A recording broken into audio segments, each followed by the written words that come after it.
diffraction, c'est deux choses. C'est soit notre ego, notre personnalité n'est pas en capacité de recevoir l'énergie telle qu'elle est, l'énergie du réel. Mhm. C'est une information, parce qu'elle n'est passée par le processus de la pensée. Ok. Donc, elle n'est pas encore capable d'être assimilée intégralement. On va rebondir donc sur nos corps, et ces corps vont être obligés de traiter. Et les corps sont dans la matière, hein. Même les corps subtils, ils sont quand même dans une sphère matérielle. Mm.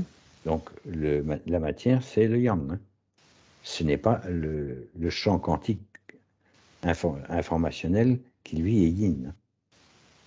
On est de nouveau dans une double. Tout ce qui est matière est yang. J'apprends rien. Un soleil, c'est yang, hein. Même si les planètes sont plus yin, hein. Mais le système de la matière est yang. C'est une expression yang d'un esprit source qui a décidé de matérialiser quelque chose, ou de développer un concept, ou une probabilité, ou peu importe. Le principe yin-yang est toujours le même. D'un côté, c'est la globalité, yin, et le point focal, pénétration, d'une énergie spécifique pour exprimer, manifester une probabilité qui baigne dans l'océan, yin. Donc c'est un peu le non-forme qui pilote l'ensemble. Nous, quand on regarde dehors, on voit du matériel. Mais si nos yeux nous permettaient de regarder la structure de ce matériel, on s'apercevrait qu'il y avait un infini de vide dans la matière. Quand tu dis matière et non matière, donc yin et yang, et moi ça me fait penser le yin, voilà, féminin, la femme, le yang, masculin, l'homme. Tu vois, en ce moment, je trouve que là, c'est pour ça que avec toutes ces pensées, ces impressions, ces ressentis, et donc ce chemin vers l'autonomie, mon autonomie, j'ai de plus en plus de confrontations avec les hommes. Mm. Comme si on ne m'écoutait pas. Je me suis dit, c'est pas possible. Pourtant, je dis ça clairement. Et avant, quand je me confrontais avec l'esprit, c'était très virulent. Des fois, je me mettais même devant le miroir et c'était, oh, j'ai pas demandé d'avoir une vie de merde pareil, mais c'était vraiment très fort. Et là, en fait, je j'arrive plus en fait à me mettre devant le miroir, à me gueuler dessus. Ça s'apaise. C'est ça qui est, voilà. Alors, est-ce que ça veut dire que je ne me confronte plus à l'esprit, ou c'est qu'en fait, je me confronte mais d'une manière différente parce qu'il y a quelque chose qui a changé en moi? Ouais. Alors, il y a plusieurs questions dans ta question, hein. Ah oui, bah ça, tu sais que c'est ma spécialité. Donc, on va commencer par la confrontation avec l'esprit. Ouais.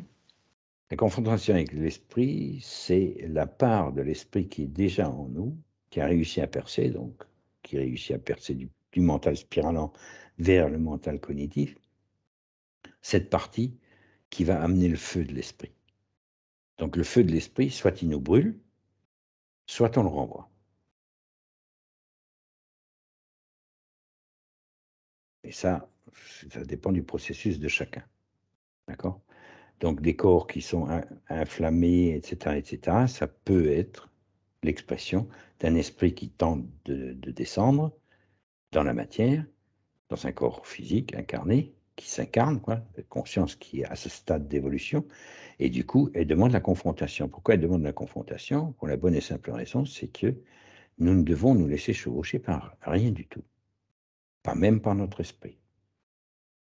Donc, dans un premier temps, on confronte, mais cette confrontation, c'est renvoyer le feu qui nous envoie, pour nous mettre dans une situation extrêmement inconfortable qu'on ne peut juste plus supporter. Et c'est fait pour. Donc on revient toujours à la souffrance. J'ose espérer que les races futures n'auront pas ce genre de problématiques, parce qu'elles auront été réglées par les races d'avant. Là aussi, dans un système évolutif, hein, on grandit tous, tout le temps, en permanence. Et c'est ces interrelations qui font que les choses deviennent plus faciles pour ceux qui suivent. C'est toujours plus difficile d'ouvrir un chemin que de l'emprunter à quelqu'un qui l'a déjà fait. D'un autre côté, on se coupe de quelque chose, c'est de notre créativité. Si j'emprunte le chemin de quelqu'un d'autre, Ok, je peux le remercier pour emprunter ce chemin, mais je ne trace pas ma propre route quelque part. Je peux emprunter le chemin de quelqu'un d'autre un temps, mais il me sera demandé de tracer ma propre route à un autre moment. Donc, ce tracé d'une autre route, c'est quand l'esprit descend et qu'il met le feu, il fout le feu à la baraque, hein, quand il descend la première fois. Mm.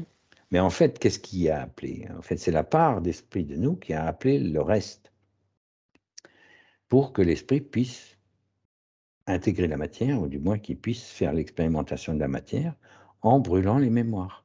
Son but, c'est de brûler les mémoires, pas l'âme, puisqu'il y en a une âme originelle, hein, celle qui était faite justement pour faire l'expérimentation. Mais là, ce qui nous est dit, et ce qui nous exprime, c'est la fin de l'expérience. Ça va, j'ai assez de données, maintenant il va falloir qu'on trie, qu'on réactualise toutes ces données. Parce que regarde ce que ça t'a donné. T'as une vie de merde. Et plus on conscientise tout ce qui nous entoure, plus on s'aperçoit qu'on est un tout petit peu à côté de la plaque, en termes espritiques du terme. Mhm. On fait au mieux avec les éléments qui sont les nôtres et le collectif qui nous entoure. On fait au mieux, et c'est bien aussi. D'un autre côté, une fois que cette première tâche est faite et que je dirais que le chemin entre le subtil et le matériel est creusé, il n'y a pas besoin de trop agrandir le trou, parce que la confrontation avec l'esprit va revenir à un moment donné ou à un autre. Mais là, pour l'instant, dans la phase de processus ce que moi j'appelle le retournement, il y a déjà une prise de conscience que l'esprit vient me confronter. Donc il faut que je confronte mon esprit pour ouvrir le canal. Je vais lui renvoyer son feu, justement en gueulant dans le miroir, c'est quoi cette vie de merde, etc., pour avoir des réponses. Elles ne sont pas toujours claires. Par contre, ça va calmer le jeu. Ça calme. Ça calmer le jeu pour la bonne et simple raison, c'est que l'information descendante a été actée, a Mm. été reçue et a été renvoyée. En fait, c'est un accusé de réception. Ça va, c'est bon, il ou elle entame un nouveau chemin, un nouveau, ou du moins commence à tracer sa propre route. Mm. D'accord? Est-ce que ça a été clair comme réponse? Je ne Oui, suis parce pas que toujours non, non, persuadé que c'est clair, hein. pour moi là c'est clair, c'est ce qui m'est arrivé. J'avais un événementiel, j'avais beaucoup d'événementiels et là en fait je me posais pas la question pourquoi je recevais cet événementiel. C'était oh qu'est-ce que tu me fais comme événementiel? J'ai pas demandé.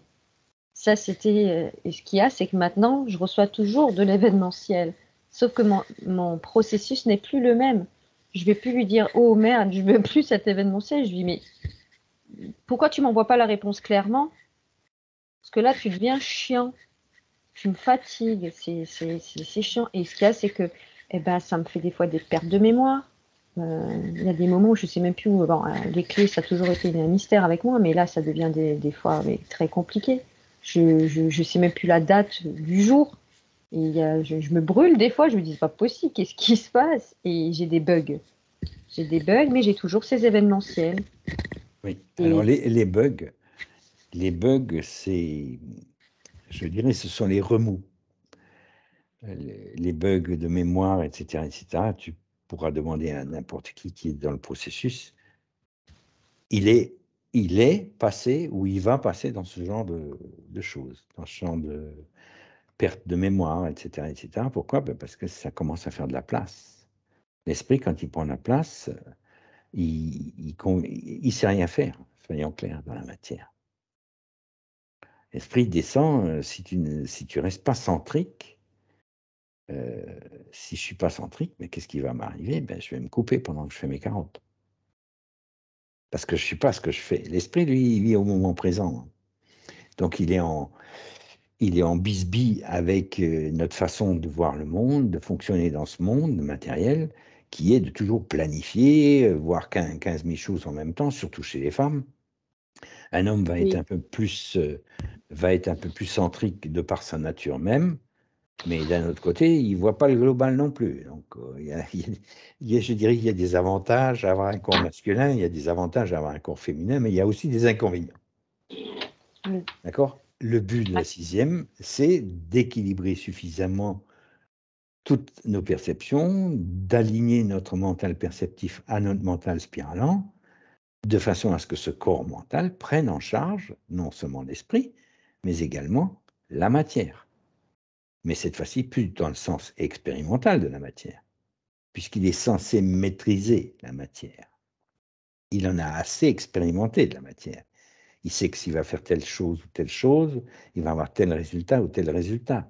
Mais pas parce que c'est des relations de cause à effet. Il en connaît la cause. Mm. Il en connaît la cause. Donc s'il est centrique en connaissant la cause, on ne va pas faire ce qui va nous poser problème au niveau du physique, au niveau du relationnel, au niveau de ceci ou de cela. Mm. On va donc devenir intelligent. Nous allons devenir intelligents. J'ai toujours pensé. Alors, attends, je vais charger mon ordinateur, je le mets en prie. J'ai toujours pensé que l'amour était plutôt féminine et l'intelligence masculine. Je pensais ça. C'est pas faux, c'est Mais pas du tout faux, mais en quel terme? En termes de polarité. alors oui, parce que justement, ben, je reviens à ce fait que alors, ben, j'ai quand même un passé où j'ai eu beaucoup d'expérience avec les hommes et beaucoup de confrontations masculines, hein, que ce soit avec mon père, que ce soit avec, ben là j'ai mon fils en plus, mon fils qui a des troubles autistiques, donc des fois c'est pas facile, et mon compagnon, et je me dis c'est pas possible en fait, il faudrait que je sois seule sur une île déserte. Parce que je supporte, est-ce que c'est peut-être je ne supporte pas les hommes ou est-ce que c'est finalement quelque chose qui me renvoie? Et aujourd'hui, c'est pour ça que je me suis dit, là, il y a, voilà, tu reçois des éléments, mais tu n'as pas le bon câblage parce que tu n'arrives pas à les avoir. Oui, alors on va dire que cette confrontation-là, après celle de l'esprit, est la confrontation dans la matière avec ce qui est masculin. On pourrait dire que l'esprit a une tendance à polarité positive quand même, donc masculine, hein, d'accord? Mm. Pas positive, c'est toujours en termes de polarité, c'est pour ça on efface le côté positif, ça va emmener des Oui, trucs oui, oui. pas possibles. Donc l'énergie masculine pénétrante, descendante, hein, donc l'énergie du ciel, quand elle arrive, c'est du feu, hein, Mm. c'est du feu.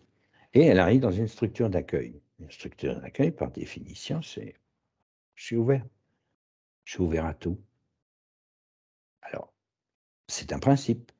Les 2 doivent collaborer, être en complétude. Ils l'étaient, hein, dans un monde unitaire, la question ne se pose même pas. C'est comme ça.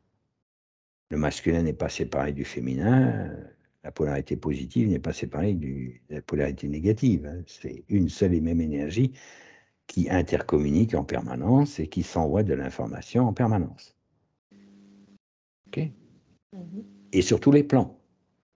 Du dernier plan au premier, dernier au premier domino, si tant est qu'il y en a. Puisqu'en fait, ça fait une grande boucle tout ça. OK? Mm. Donc cette confrontation-là dans la matière avec le masculin, ça veut dire qu'une partie masculine n'est pas encore réglée, mal comprise. Mais là, on est beaucoup plus dans les mémoires transgénérationnelles, puisque visiblement, avec ce que tu exprimes, il y a un souci avec le père. D'accord? Alors quand S'il je y a, dis s'il y a un souci avec le père, il y a un souci avec le regard, peut-être le regard du père sur la fille que tu étais ou la femme que tu es devenue. Ça peut être des tas de choses, mais qui sont liées à du perceptif, à du mémoriel, et uniquement à ça. Il n'y a aucune réalité là-dedans, en fait. mm. Ça n'empêche qu'il faut passer à travers, il faut le vivre. Et c'est en le vivant et en l'acceptant, non pas l'événement, parce que là, c'est juste innommable, ça n'a pas à exister. Tout ça, ça n'a pas à exister. Mais par contre, effectivement, là aussi, on peut mettre le feu dedans pour transmuter ses souffrances, pour transmuter ses mémoires. Mais il s'agit à un moment donné de faire la paix avec ça aussi. Je dois faire à un moment donné la paix avec mon événementiel. Si je ne fais pas la paix avec mon événementiel, je ne vais pas arriver dans la quiétude, dans la paix intérieure. Je peux pas la parce que je suis fatigue, en permanence débalancé, dépolarisé en permanence. oui, Ok, ça fait partie du game, de la game, hein. parce que c'est comme Ok. si tu veux que, ben voilà, j'ai cet esprit créatif, voilà, ce côté féminin qui va être créatif. Et quand je vais poser dans la matière, à chaque fois, eh ben, je vais être bridée. C'est non, tu peux pas le faire comme ça ou le faire comme ça, le faire comme ça. Donc j'ai une frustration et en général, c'est plus le côté masculin qui va me pomper le mou que le côté féminin, tu vois? Alors là, on est dans l'extérieur, hein, dans la manifestation extérieure de quelque chose qui n'est pas réglé à l'intérieur. Qui t'empêche de faire à ta façon. Est-ce que ça ne repose pas sur un besoin d'être avec quelqu'un? C'est des questions que je pose, hein, c'est Oui, pas oui, bien sûr. est-ce que est-ce que j'ai envie d'être avec cette personne? Est-ce que cette personne me limite? Est-ce qu'elle me booste? Est-ce que si? Est-ce que ça? Est-ce que j'ai et si elle me booste, est-ce que j'ai besoin d'être boosté par quelqu'un d'autre que moi-même? Mmh. Tout les questionnements, il peut y en avoir des tas et des tas, parce que nous sommes dans un modèle perceptif. Nos perceptions nous trompent. Elles n'ont rien à voir avec la réalité. D'un autre côté, elles nous permettent d'expérimenter quelque chose. Mais ce quelque chose qui a été expérimenté, ça doit donner de la matière. Là, c'est le cas de le dire. Ça doit donner de la matière à l'esprit pour voir toutes les choses, possibles qui ont été quand c'est expérimenté, c'est plus une probabilité, ça a été expérimenté. Le yin absolu, c'est que des probabilités. Ça bouge pas. Mais l'expérimentation, elle, c'est le côté yang, Et c'est pour ça que ça informatif. c'est pour ça que tu peux avoir plusieurs fois la même expérience et tu te dis: «Donc c'est un film ou quoi?» Tu as l'impression de revenir dans la même histoire. Très excellent. Ça, c'est la montée en spirale, ce que j'appelle la montée en spirale. Chacun de nous a son schéma directeur individuel de progression, de sa propre progression. Sachant que dans l'absolu, il n'y a rien à expérimenter, mais on n'est pas dans l'absolu là encore, hein.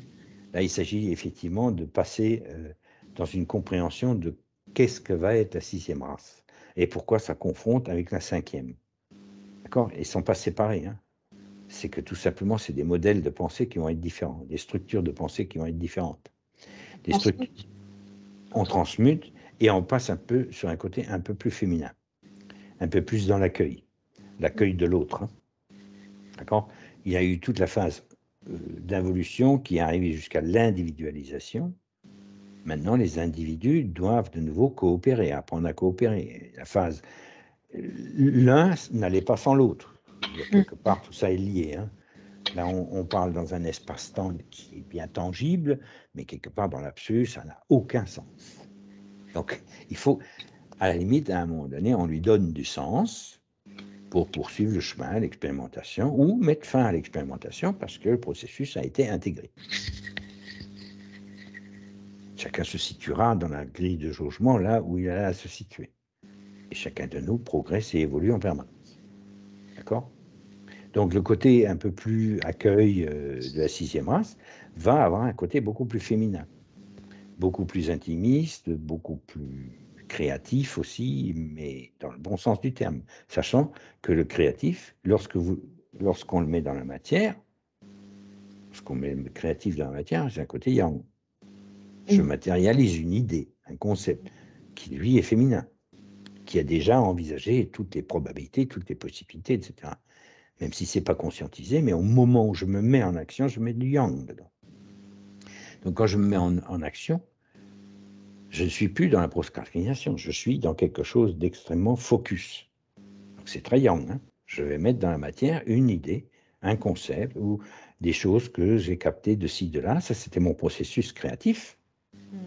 de captation en arborescence. Puis, pour que ça soit concret, que je puisse émaner quelque chose, je vais le transposer dans la matière. Donc je vais écrire, je vais parler, je vais peindre, enfin bref, toutes les manifestations possibles et imaginables de ce que j'ai capté ailleurs. Donc il y avait un côté très yin, de captation de l'information, puis un processus de centricité pour le mettre dans la matière. Ça marche avec n'importe quel domaine d'activité de l'espèce humaine ou de l'humain.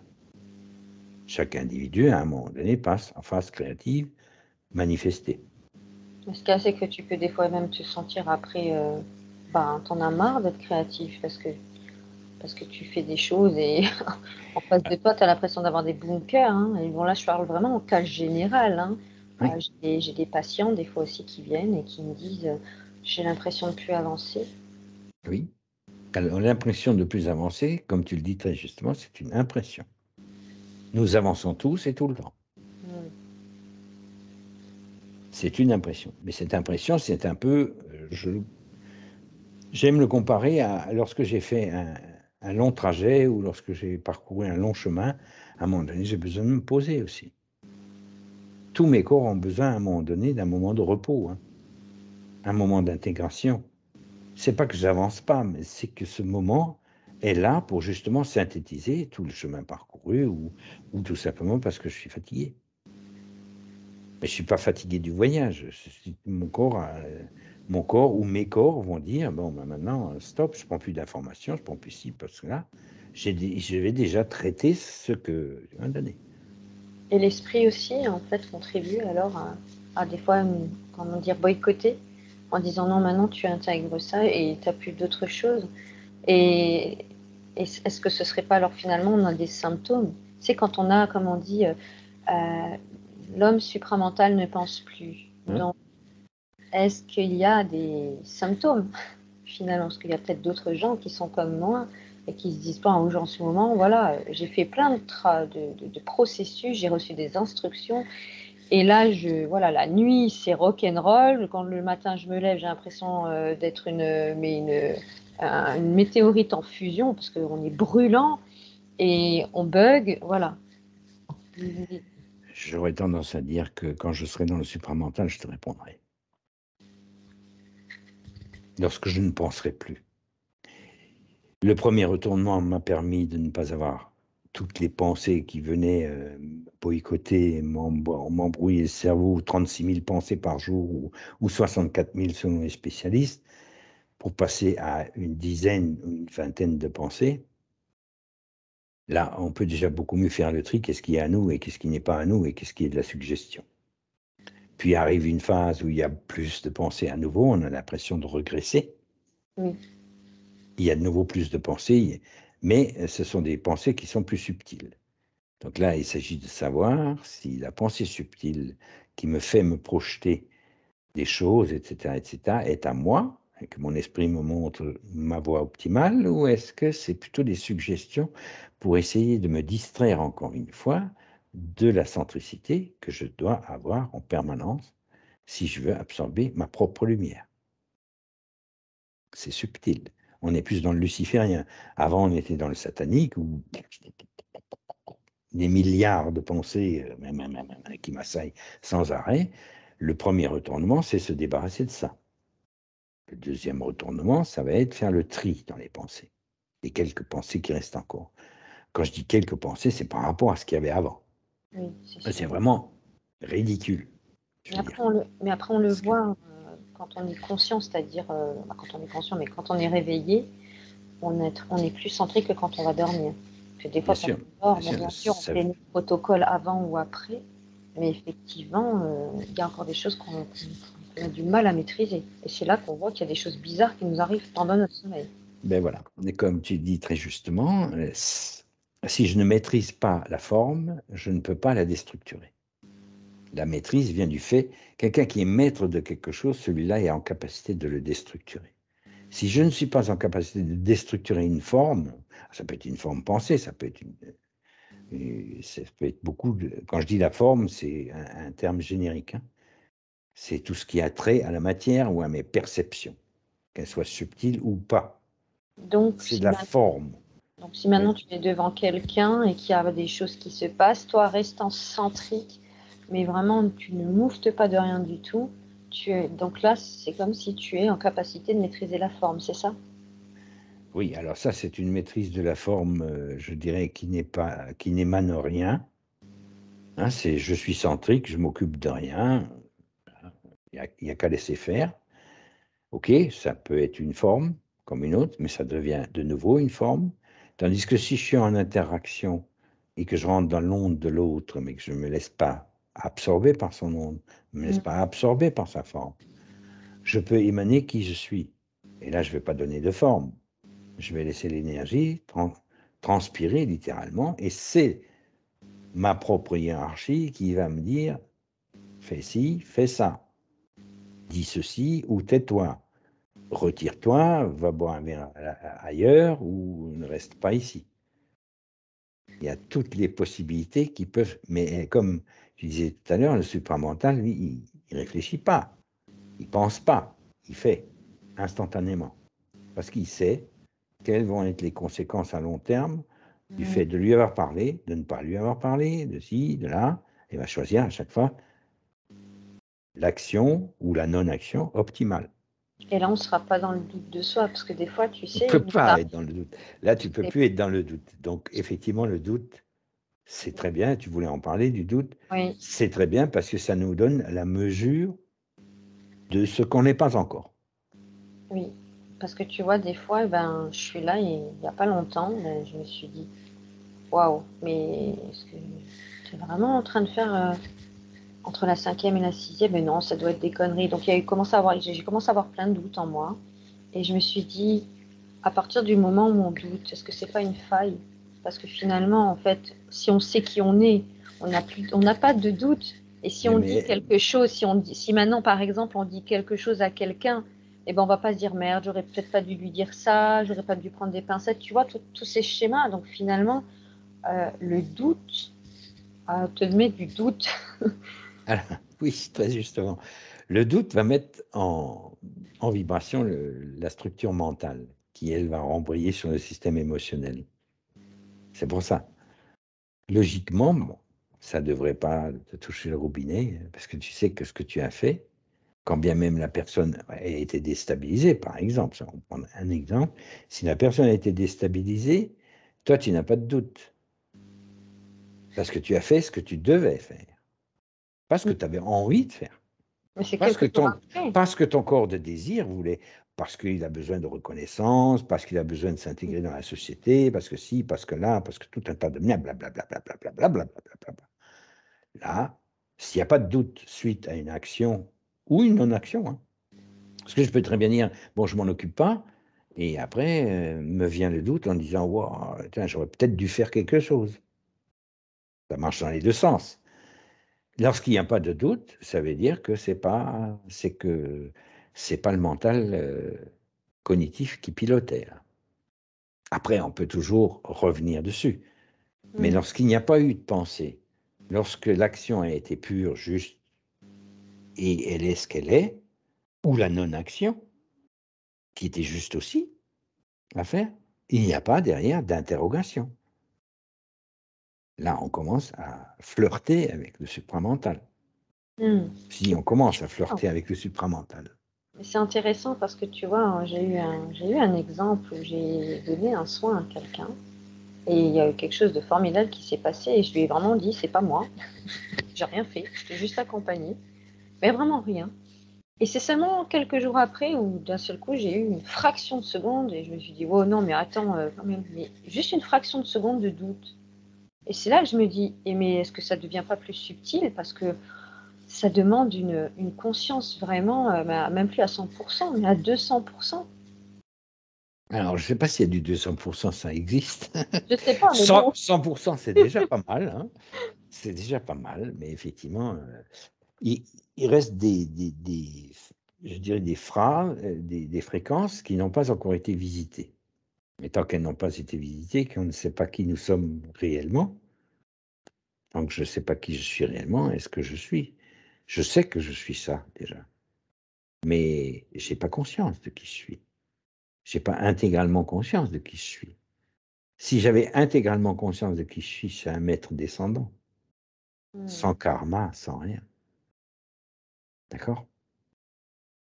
Donc chaque chose en son temps. Être un maître descendant, ça s'apprend. Parce que n'est pas maître descendant qui veut, mais être maître descendant qui doit l'être, qui a un mandat. Il n'y a pas de mission, il a un mandat dans la forme. Donc il y a une grande confusion dans le processus évolutif. Oui, ça porte après beaucoup de confusion et puis les gens, eh ben, ils peuvent être perdus. Ils ont plusieurs personnes qui vont parler du supramental, du mental, de la cinquième, la sixième, la septième race, de toutes ces choses et finalement, on ne sait plus à quel sens se vouer finalement. À soi. Ça, c'est sûr que c'est mieux que À ça. soi, à soi. Et Notre expression, notre maison, nos règles. C'est aussi simple que ça. Après, ça ne veut pas dire ne pas se laisser inspirer par un tel ou une telle, etc., etc. Mais bien sûr, ça fait partie du jeu également. Et puis, de toute façon, quelque part, ça va nous mettre en vibration lorsqu'on n'est pas d'accord, ou ceci ou cela. Qu'est-ce que ça met en vibration quand on n'est pas d'accord? Pourquoi l'autre, son mode d'expression, si je le mets sur des plans, si je sais exactement sur quel plan se situe la personne, parce que je sais sur quel plan elle se situe, eh bien c'est correct pour moi. Ça ne rentre pas en résonance. Même si c'est absolument c'est une expression d'un plan. Et si je suis sur ce plan-là ou sur ce plan-là, c'est pas une histoire de haut ou de bas, c'est que je suis pas dans la même gamme de fréquences, je vais donc pas avoir le même mode d'expression. on va être À dans le partir du moment où et je vais rentrer dans le jugement de ce que dit l'autre. Alors là, c'est moi-même que je juge quelque part. c'est ça. Mais avec le jugement, bah là, on va être différent. Mais c'est juste alors d'adapter, comme on revient Attention, au début. le jugement est un outil, hein. Ok. Comme toute forme, c'est un outil, hein. Il demande à être pris comme outil. C'est pour ça que je vous fais attention lors des créateliers de vous dire c'est un outil. Hmm. D'accord? C'est une lecture d'une gamme fréquentielle qui va du rouge au violet sur les 49 secteurs. Donc c'est précis, Oui. mais ça doit rester un outil. C'est pas justement, sinon on rentre dans le jugement, hein. Ok. Oui, C'est c'est pas pour rien que j'ai dit que c'est une grille de conscience, une gamme de conscience à 49 secteurs. D'accord? Oui. Et c'est pour ça que cet outil, ben, les gens, après, une fois qu'il est délivré, il est délivré. Moi, j'ai fait mon job. Ça m'a été inspiré comme ça, je l'ai écrit comme ça. OK, ça me regarde moi.